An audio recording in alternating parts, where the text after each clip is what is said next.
Hey everybody, welcome back to Feedback Loop. I'm Joey. And I'm Jeremy. And this week we're talking about an album that I picked out hot off the heels of our year-end review episode last week. We're talking about Nansemond by Nathan Bowles.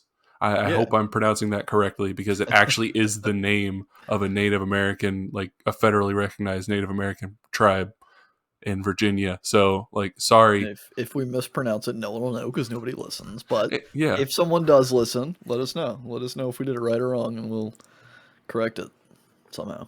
Yeah, I don't know how I guess we could go back and dub it. We re-release this episode, and every time we say it, we just poorly chop in the correct.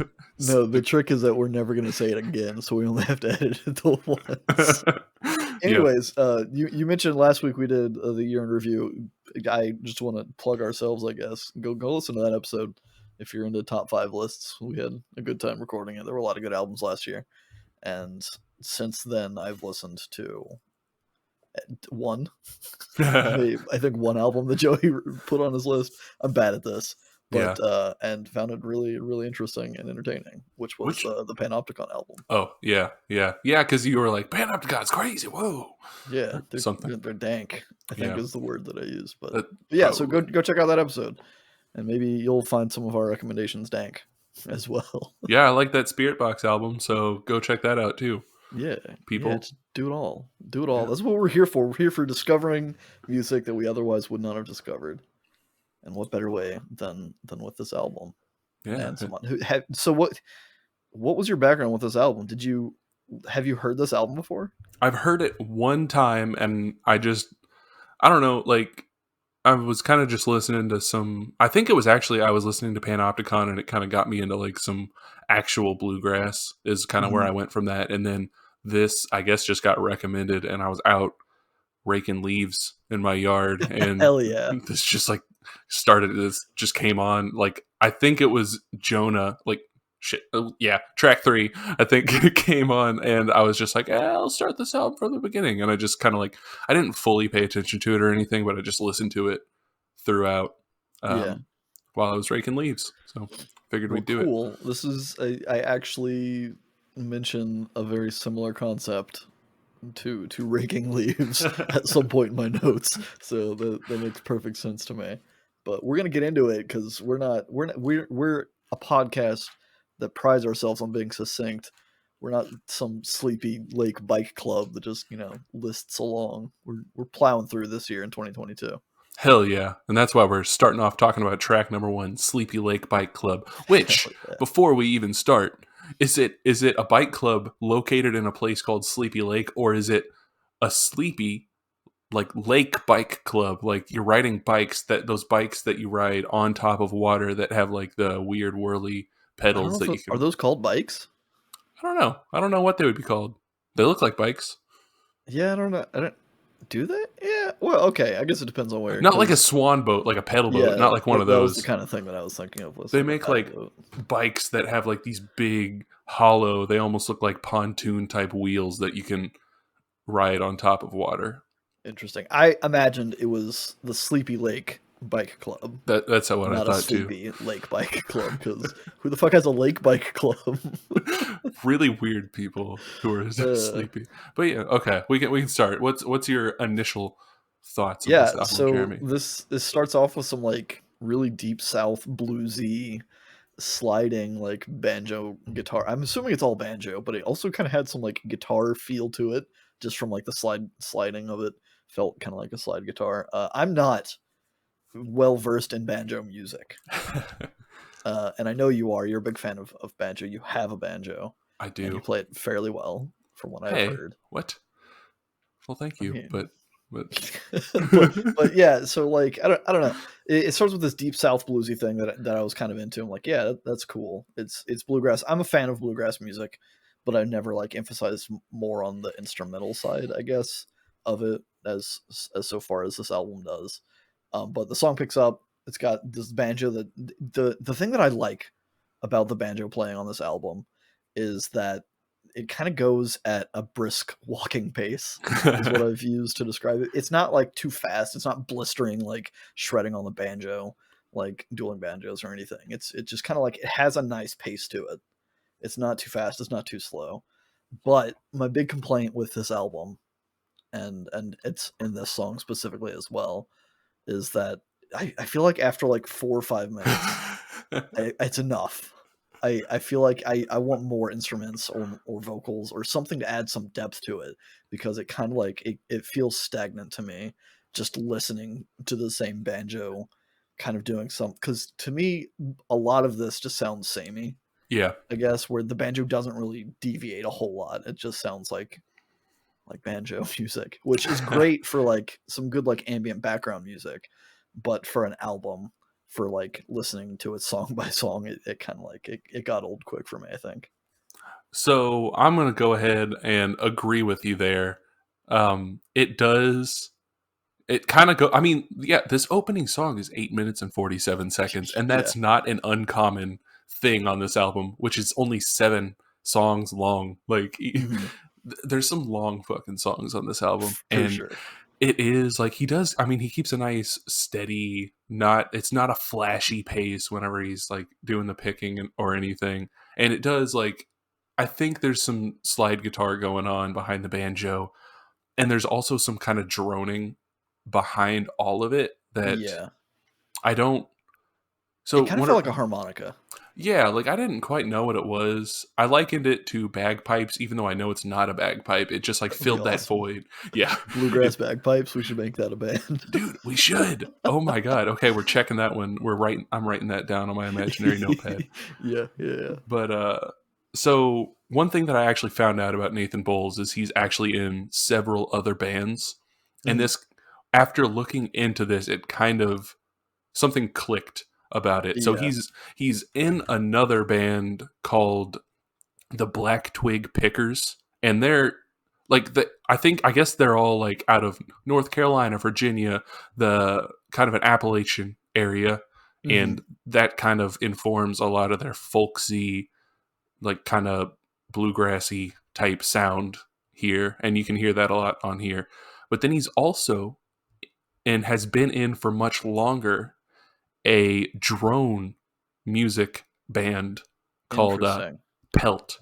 And that is kind of where it clicked with me, where I was like, Yeah, I that makes get it. sense. I totally get this. Because it was, I mean, you can kind of hear like a background droning Hmm. noise behind some of it, where it's like kind of this almost ethereal thing that's just, it's like an ever present noise in the background. And that's what I think why I likened it to bagpipes, because you always hear that one steady droning Yeah. behind the melody, which it also works for me with banjo, because there's like whenever you're picking a banjo, I mean you're kind of picking out a steady background, but then also putting in a melody over top of it, so you have your fingers moving while you're just doing some finger picking. That's like kind of creating the background sound, but then you're Yeah. also over top of it adding a melody. But it kind of just all clicked to me. But I do definitely agree that it not much changes throughout this 8 minute and 47 second song. Like there's Yeah. 5 minutes of about the same kind of bluegrass picked banjo part, and then at about that 5 minute mark, it kind of slows down and comes to a more mysterious sound where the drone comes back in and the banjo kind of it has the tune changes, and then like a fiddle comes in right towards the end, so it doesn't Hmm. really change up all that much throughout that almost 9 minute long song. Yeah. It's a little long-winded for me, but again, I think it's fine for like background music, which I don't know what his intention was for this, but for me, I don't know, the banjo going on and on and on and on and on it was a bit long-winded. Yeah. Yeah, it made me want to like light a fire and just sit by it for a while, but then Yeah. I get really tired of the fire, and I'm like, fuck, how do I put this fire out? So I just like stick my head into the fire and start swallowing smoke. I'm just a smoke swallower at that point. That was a wild segue for track number 2, the smoke swallower. I feel like we could have gotten here in any number of different directions, but that's the one you chose. This one, it starts in kind of a darker place. This track, I think, in retrospect, stands out a lot more than any other track, because it's kind of darker. It's got some kind of plinky piano keys and dark percussion, and even it sounds like there's like a soft distorted guitar, or maybe it's just like some synth or something that he has going on. But the song is like old and creaky and thick, in my mind. Like I'm just kind of like trudging through a swamp with like rotting abandoned shacks kind of around me, which is kind of a fun, vivid imagery Yeah. thing. But that's the way that the sound kind of comes in for me. And then towards the end, there's like some oscillating machinery noise that kind of grows, but I'm not really sure what that is. I couldn't really place it. I took it to be at like an old train station, but I'm not entirely confident with that. That's just kind of what came out. I did also hear like a slight jingling of sleigh bells throughout it as some ambient noise, but I think it is a distorted guitar that's in the background Hmm. because it just, I mean, because there's also distorted guitar at another point in the album, so that kind of makes me think of it. But even before then, it kind of gave me like a Santana vibe, not like, Yeah, but like, I mean, Santana's his own deal, but it kind of in that, I guess, jam type of way where it's just like somebody's just kind of playing some stuff, like they're really yeah, feeling it, and it's just like it's kind of just there as an extension of somebody. It's almost like somebody just walked into the room and was like, "This could use some guitar," because they were just really feeling it, and they just started playing something that was not planned. That's kind of how it took me. yeah. I like that concept because I feel like that I kind of got to that point towards the end of this album where I was like, okay, this is like the fact that not a lot is changing and it gets kind of long-winded to me reminds me of how I kind of just jam sometimes. And if I'm playing guitar while doing something else, I'll find a lick that I like and I'll just kind of like repeat it over and over again. Part of that's practicing, but like a lot of times it just like it feels right. Or if I have like a backing track that I've made and I'm kind of playing over it, a lot of times I'll kind of hang around the same area for an extended period of time. Yeah. So maybe that was kind of just the way that this came to be, and it wasn't necessarily intended to be quote unquote songs, I suppose, and more just kind of like an album of someone just kind of having fun making music. Yeah, and to its credit, it does sound like he's having fun. It probably also, I'm getting that because I've also watched several videos of him performing live, and it seems like he just really enjoys it. So maybe That's that, good. It's yeah. important to enjoy what you do. Not like Jonah and poor Liza Jane never enjoying anything that they're doing. Oh, good old Jonah, our good friend Jonah, and Jonah. his fiance Eliza Jane. Oh God, poor I don't know. fiance. I don't know what the correlation is. Track number 3, Jonah slash Poor Liza Jane, Yeah, is the only track on. Well, it's not the only track. It's the first track on this album to have vocals, and I'm just gonna just go ahead and skip there and say I couldn't really understand a lot of it. There weren't lyrics that I could find online, but there just weren't. do the mixing and the sound of his voice, I couldn't really make out a whole lot of what was going on in the song. Yeah, he's got a really gruff voice. I should have word for word written it out, but he's pretty much just telling the story of Jonah, like the biblical story of Jonah, who's tasked by God to go to. It starts with an N. I don't remember the city where Sure, all these fucking heathens were that God Nansemond. told. Yeah, no, Nansemond. The Native Americans in the Middle Look, East back whenever Jonah Native was. American Bible. I'm Yeah, sure it exists, right? yeah, I'm sure it does somewhere. Uh, but yeah, he's tasked to go there, and he's like, "Shit, I don't think I can handle this, man." So he kind of just runs away, and that's how he ends up at sea. And he's like swallowed by the whale, and he's found by people, and he's like, "Shit, all this is happening because of me, because I turned away from my duties to God."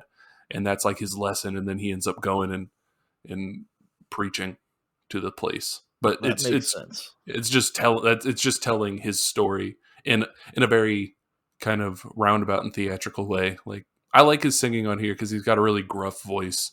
But after, I mean, with the song being 7 minutes and 11 seconds, like it does kind of just like we said in the first song. I feel like it's kind of like okay, Yeah, we I get it. get it. Yeah, for sure. I do like his voice. It suits the music very well. It has those kind of deep south swampy vibes for me that I think I do think fits. But yeah, I agree.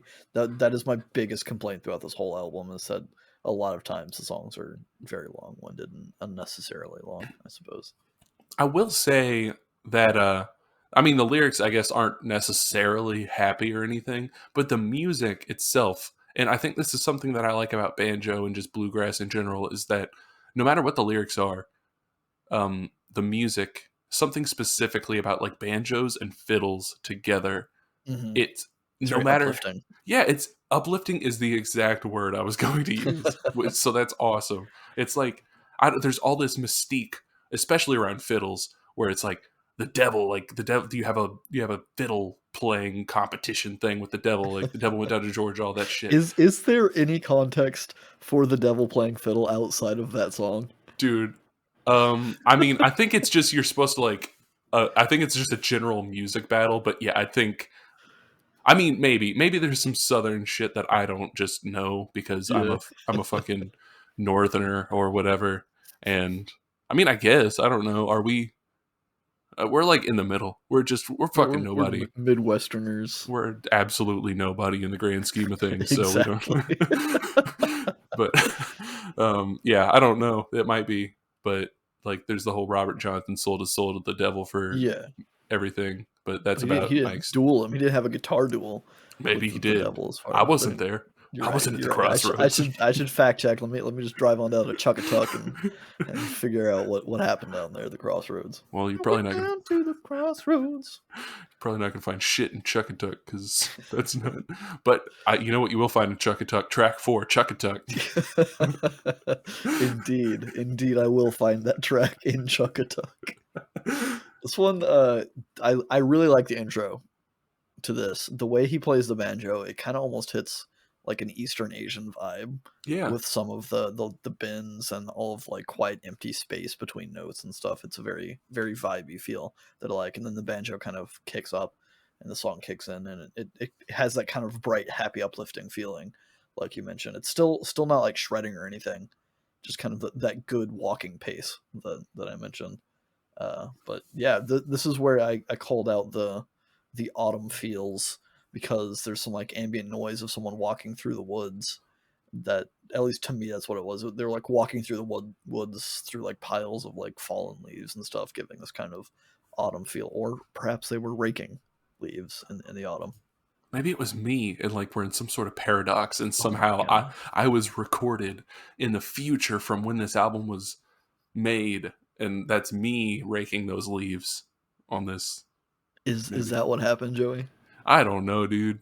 I feel like I got like whenever I got really sick, and that's why we had to like the thing that Postpone. started. Yeah, I think me raking leaves when I already wasn't feeling good in the cold and wet is the reason why I got so like extra sick. So I'm just gonna blame that. I don't know what was going on at that time, but Yeah, this track does have a more noticeable progression to it, I think, than prior tracks, because the song kind of like ends and then it restarts itself, and it has this electric guitar noodling kind of that comes in over the banjo, which was an unexpected deviation from the album thus far, and I think that guitar is the kind of needed depth that I kind of wanted in the first track, and just something like a lead melody to kind of like pull the focus and to guide us somewhere. yeah, like just something to break it up. And it also helps that this track, I mean, Jonah and Poor Liza Jane was 7 minutes and 11 seconds. This one's like Yeah. 5.5 minutes, which sounds long, but when you're up against tracks that are 7, 8 minutes plus, it's even having a track that's 5.5 minutes and also having stuff to break it up helps. Yeah, for Like, sure. but yeah, it's just par for the course on this shit. I don't know, dude. How to fucking JH for MP? What's that like? So JH is John Henry, Yes, that much but I got. I don't know what MP is. What Me either. MP? That's like a Britain Parliament or something. Isn't that A a Metro thing? Police. Metro Police? Maybe that's what it Yeah, I is. don't know. Track number 5 is JH4MP. To be clear, Yeah, I do not know what JH for MP stands for. JH John Henry makes sense because that's about the only thing I can understand in this song as well. The lyrics I couldn't find, and I couldn't really understand what else was being said. It's not that he sounds like he's saying gibberish. Like, I can clearly tell he's saying words, and I just cannot for the life of me form coherent sentences or thoughts out of any of it. it's like you're having a stroke and Yeah, you're having like Broca's aphasia, except in reverse, where you're hearing things and you're just like, these sounds make no sense, but I know it's yeah, English. exactly. It is exactly that. But yeah, this is hootenanny music. Hell yeah. This is the most like upbeat. There's some fiddling. There's some like communal howling and stuff. Just this is a hootenanny song. Dude, this is the type of shit that I love, where it's just like it's just some good old like folk bluegrass, like Appalachian music. And it's this song, it's kind of like a reimagining smash up of this old hammer and like I guess traditional like John Henry folk songs where I don't know, the music is pretty much what you would expect, and I think it's done really well. This song's 3 minutes long, so I'm here for it. You can just keep doing the fiddle and banjo throughout the Yeah. 3 minutes. That's cool with me. I'm fine. You don't need to change it up that much or anything. But the Yeah, I agree. I song, mean, this song is short, yeah, and because it has the fiddle in it, it has such a different vibe. It didn't perturb me that it was kind of samey, I guess, in the yeah, same way that the longer songs do. yeah, and it was more upbeat. There's a lot of slowness, which I Yeah, definitely like slowness. But then whenever you're having the same thing for for 10 minutes. for 10 minutes, it's like, okay, I get it. Which is weird coming from a person who likes house. I actually like drone music. I like Yeah, a lot of ambient music, but I don't know. it Whenever it feels weird with a banjo. yeah, exactly. Whenever I hear a banjo, I think of something that's engaging. I don't think of something that is going to kind of take me away or like is going to be strictly background music. I don't think Mhm. of that. I think of something that I'm going to be engaged with. But yeah, this song is just about kind of the folk legend of John Henry, the man who used two hammers to tunnel faster than a steam drill and then died of exhaustion afterwards, which was kind of a folk hero because, back in the day, back in the 1800s, they just made a bunch of, I guess, ex slaves. Could you call them ex slaves? Because they were just kind of being African Americans being forced to um, dig tunnels and like destroy land and make it fit for railroads and kind of just work to the bone. And he was like this larger than life character who could beat the machinery that was about to put them all out of work, what Yeah, little work they had. And he was just like, nah, fuck you guys, I'm making this tunnel and you can't, machines cannot stop me. And then, but yeah, it was just talking about the hammer was the death of John Henry, but it won't be the death of me. Kind of like an inspirational upbeat old folk song. good for you, Nathan Bowles. I hope you don't die in similar conditions to John Henry. I really hope so. I don't know why he would be out there fucking making. Yeah, I hope nobody has to experience that kind of death. Man, yeah, it's at least if you experience that kind of death, we'll be fixing up some gold, pouring one out for you, some golden floaters, and we'll get rid of any hog jank that might be around. The This is golden a floaters. horrible episode for segues. Yeah, how do we? Track number 6 is Golden Floaters / Hog Jank, which is just a ridiculous series of words, I think, in any context. Yeah. But it's cool. It starts off with a slow banjo part again. Like there's not really much to add here. It's a slow, chill banjo part for about the first half. First half, mind you, the song is 10 minutes It's long. 5 minutes, yeah. It's So 9 minutes 55 seconds long, so like half of the song is a substantial amount of time. yeah, half of the song is the amount of a normal long song. Yeah. But yeah, the tempo doesn't really pick up too much or anything. Halfway through the song, it starts to change up and melody get a little bit brighter, and even then, the tempo doesn't really pick. It doesn't start to get faster. Yeah. It like it just kind of changes. It's a little bit brighter, and then around 7 minutes, I guess, is whenever the hog jank starts because Yeah. there's like this really plucky banjo that like all the other music's kind of gone, and this plucky banjo is just kind of being like bent, and it's like pling, Yeah, it ling, sounds and, like a string breaks or something, and then from yeah, that point on, there's just kind of like I said, very plinky banjo yeah. kind of fumbling around. It sounds like you took a metal bar and stuck it underneath the strings, and it had like this. Because I've done that before with like a pencil or something when I'm playing like Yeah, acoustic guitar, and it just gives this weird sound. But it sounds like he did that and was just kind of like, "Yep." And then there's like it sounds like there's a faucet or some shit in the yeah, background, and then this crunchy bit crushed sounding other banjo comes in Yeah, and just kind of rides out the rest of the song. which is super cool. I like the sound of Yeah. it. I think it fits well, and it's a good deviation. It kind of like the way that banjo, the distortion banjo kind of comes in, kind of gave me vibes that it was coming from like a TV. Yeah. Because like I mean, I guess the running water noise was already kind of putting me in this kind of cabin setting, and then like the TV is kind of coming into focus, and this banjo is coming on, and then playing out whatever's going on MTV or whatever they're watching, and then it kind of just goes off the rails and it repeats kind of a simple phrase over and over again, and then fades out the way it came in. Yeah, I definitely like wish that maybe they cut the first half in half and then Yeah, brought it in, because then it would be enough variation throughout. It could even be like a 6.5 minute song. I think there'd be enough variation if you just cut off maybe 3 minutes of the yeah, first part and kind of. But I mean, I'm not the guy who's putting the music out, yeah. so We're not telling you how to. I mean, we are telling you how yeah. to make it better, but But you can't make art better, right? yeah, Theoretically. yeah, Just do what you feel you got to do, and you gotta go back to Sleepy Lake where you have your bike club and just kind of vibe out on a tire swing, perhaps. yeah. That old Sleepy Lake tire swing, man, bringing you straight to track 7. Yeah, the final track, Yeah, the longest track.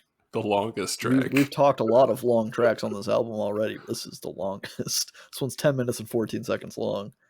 And it starts with kind of the typical banjo stuff, but there's this low ambient droning noise that kind of gives it more mysterious vibes, kind of like what you picked up on in Sleepy Lake Bike Club. I didn't pick up on, at least when I was writing my notes, but I definitely pick up on it here. So maybe it's just the vibe of Sleepy Lake kind Yeah. of has this ominous droning to it. And this one does progress a fair amount, but I still feel like the solo banjo thing kind of doesn't work for me for this long of a track. Yeah, like, and I hate to say it because I fucking love banjo, but I it's was really just, worried that I was going to be upsetting you by saying these things about the solo banjo kind of just being a bit much for this extended duration. So I'm relieved to hear that you feel at least something similar. yeah, and it's because, like I said, the first time I listened to this album, I was raking leaves. I was doing something that I wasn't necessarily paying attention to this album, like Right. full focus the whole time. So whenever I came back and put my full focus on it, I was like, oh, yeah, like It's this still album, going.